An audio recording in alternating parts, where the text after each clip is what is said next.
Hey, what's up guys, Steven here, and just to be clear right off the bat, this isn't a total completion video.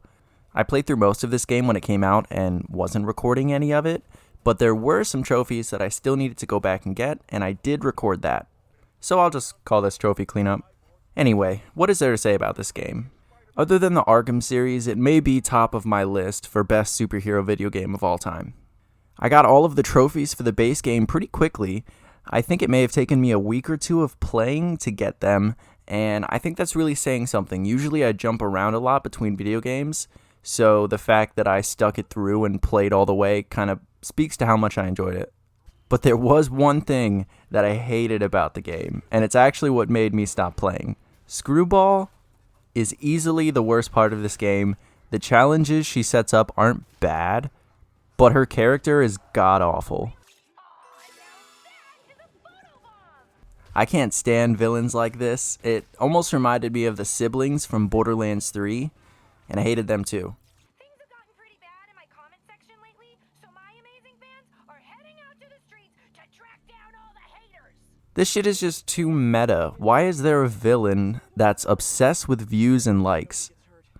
I know I'm complaining because Screwball's a pretty minor character in the game overall, and whenever I wasn't doing one of her challenges, I blissfully forgot about her.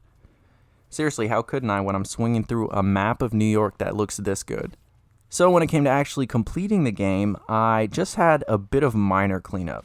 I had to finish the Silver Sable and also the Gang Wars DLC, but those just amounted to a couple of easy missions and some challenges that once I got my feel for combat back, were no big thing.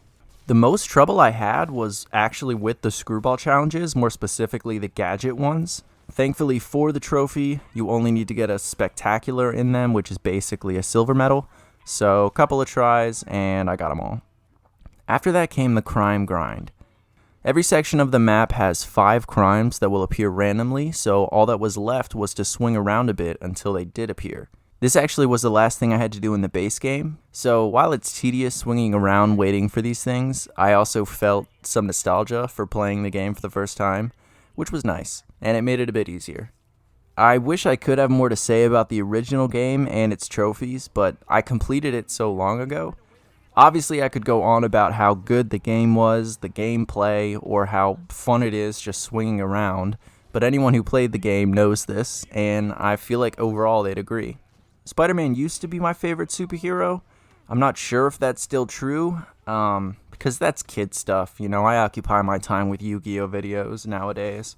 I don't know why it took me so long to get back to this game, but I'm glad that I did. It ended up being a nice revisit and a good chunk of a game that I really loved. And it joins the list of games that will stick with me.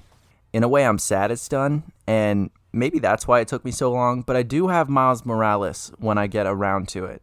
And these have been extremely successful games, so I'm sure there will be future ones just like this, but better.